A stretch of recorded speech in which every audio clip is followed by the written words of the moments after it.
Here I have TCL 30 SE, and today I'm going to show you how to insert SIM card into this device. So for this operation you will need this kind of tool to eject the SIM card and SD card slot, which is located right here.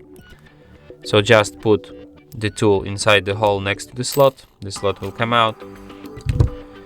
Here you just put your SIM card and then put it back into your device. And as you can see, it immediately requires PIN code to unlock SIM card, which is to prove that SIM card is detected. And that's it. Thanks for watching.